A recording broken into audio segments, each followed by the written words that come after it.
Barry. Is this mine? Yes. Yes. Oh, it's so weird. It's no, okay. So thank you, Barrett, for that really comprehensive introduction. In terms of weight loss maintenance, I think conceptually, at the moment, there are three things: weight loss maintenance itself, why we're interested in it, the energy balance framework, and how perhaps to achieve it in an energy balance framework, behaviourally. So we all want to achieve long-term weight management solutions. It doesn't matter whether we are scientists, commercial organisations who've got big investment in that area, whether we are governments. It has shaped research priorities.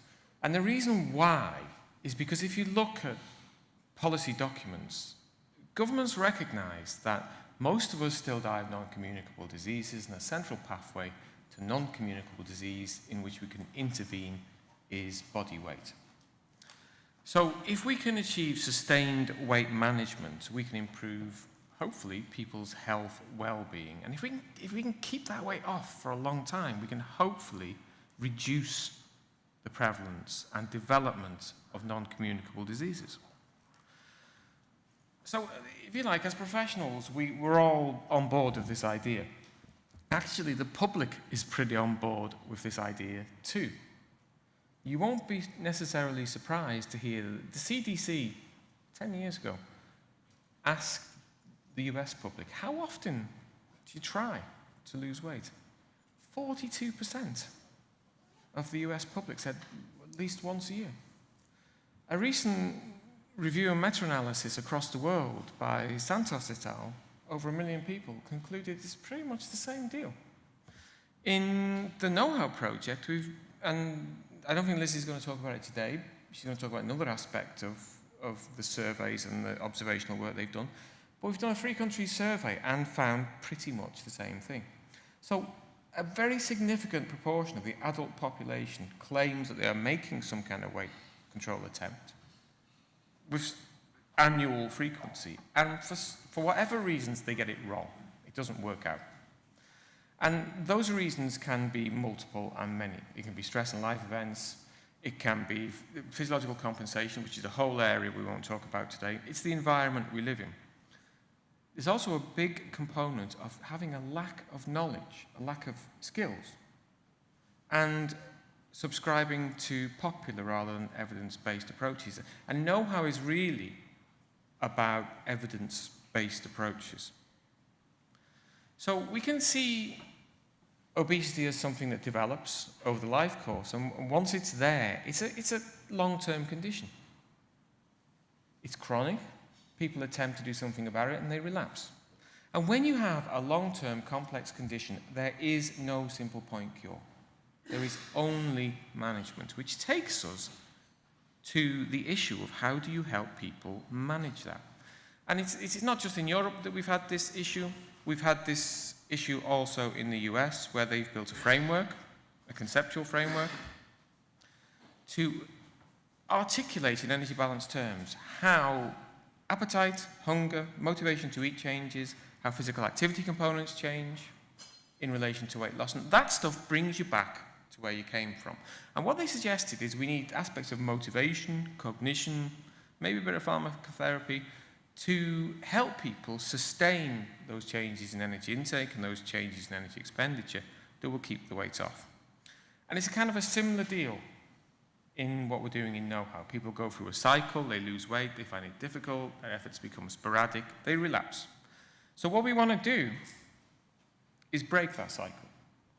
And the question in terms of self-regulation and emotion regulation, which is the third component I want to tell you about, is if you went to the evidence and said, what is our best bet to do that?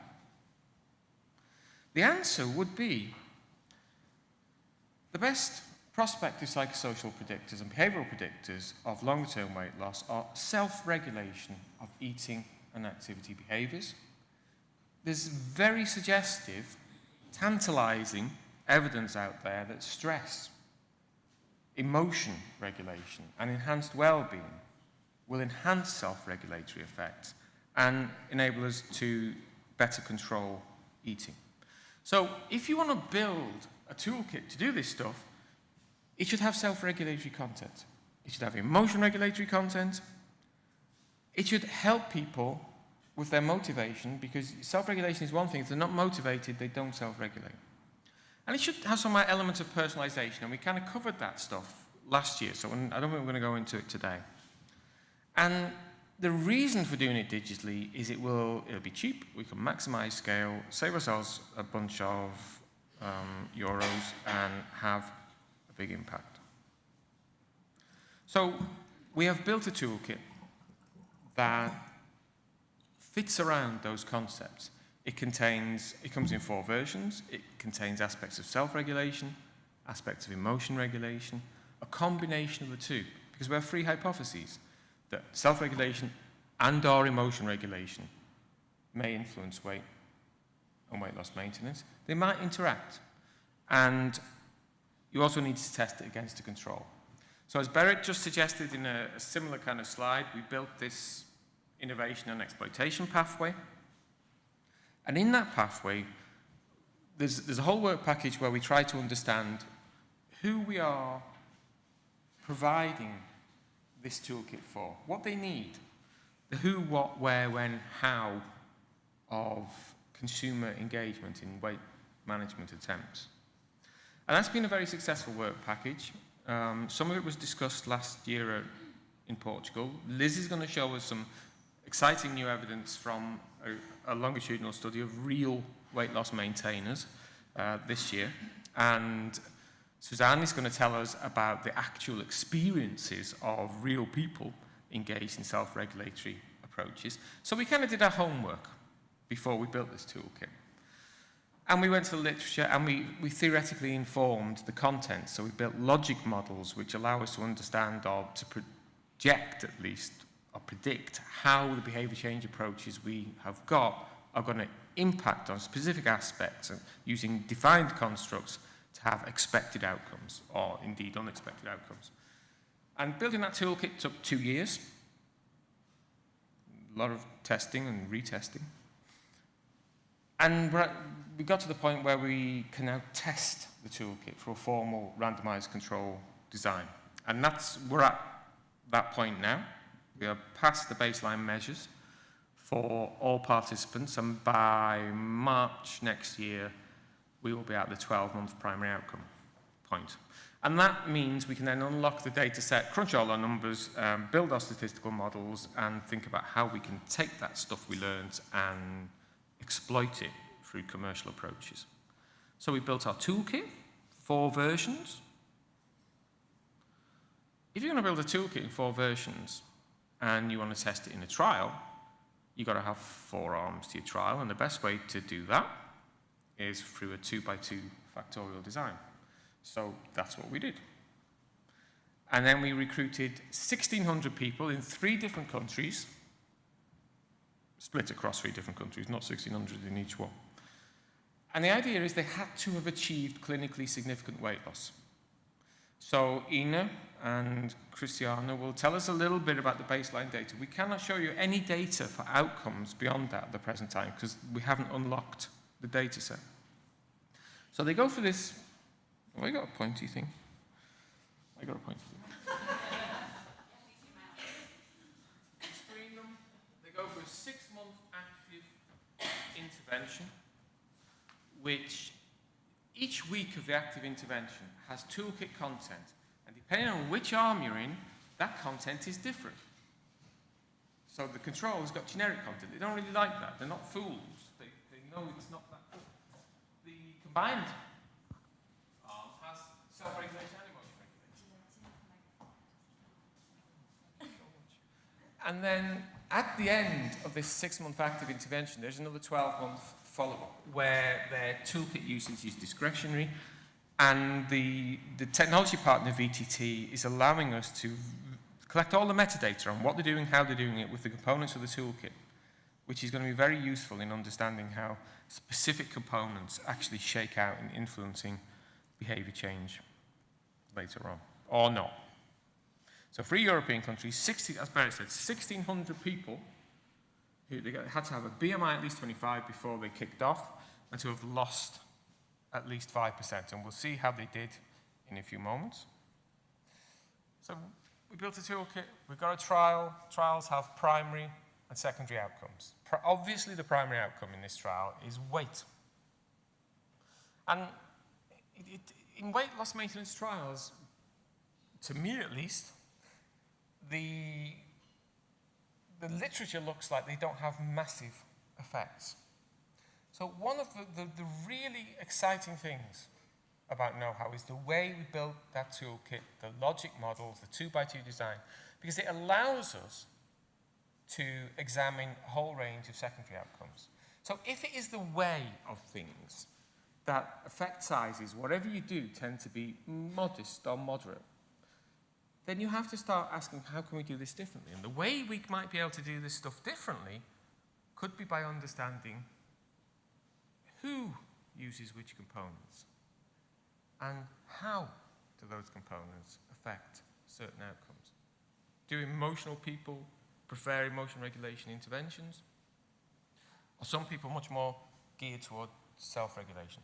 So we've got secondary outcomes that look at what you would expect, health markers, but also psychological mediators of energy balance behaviors, which is dietary behaviors, activity behaviors, stress and emotion. And we can also look at baseline moderators of intervention effects. Throughout this trial, we have tracked energy balance behaviors in terms of weight and physical activity using these things minute by minute. And I think this will become the world's biggest data set. We wanted, I've only got a minute left, I have to be quick. We wanted to look at the first week's physical activity data. Apparently there's 32 million data points for the first week. They're going to wear these things for 18 months. So where does that take us? It takes us to a system, an experimental and interventional system that we've built that allows us to look at behavior change approaches and how they impact energy balance behaviors and how those behaviors influence long-term weight outcomes. Which kind of means we can take this, I love this framework actually, the NIH framework, and we can populate it. Let me try the maths actually. It works. We can populate it with specific measures of eating and specific components of physical activity behaviors. But we can also look at theoretically informed, evidence-based constructs in terms of self-regulation of eating, self-regulation of energy expenditure or physical activity, not directly related, but they correlate well. And also stress management, emotion regulation, acceptance, commitment, self-evaluation. All of the emotive kind of stuff, if you like. And by using the NoHoW design in this conceptual framework, not only will we be able to look at primary outcomes, but we will be able to understand both moderators and mediators of those outcomes in an energy balance framework. And I think this kind of approach will inform the next generation of weight loss maintenance interventions through triaging and personalizing interventions. So for the next bit of the symposium now, Suzanne is going to start by telling us about some of the experiences of people engaged in weight loss attempts. And then Liz is going to expand the scale of that to tell us about the experiences of people who really are truly at their own chosen target weight and how they stay there, what helps them and what doesn't. Then we'll go on to look at a quick peep of the baseline data in the NoHoW trial.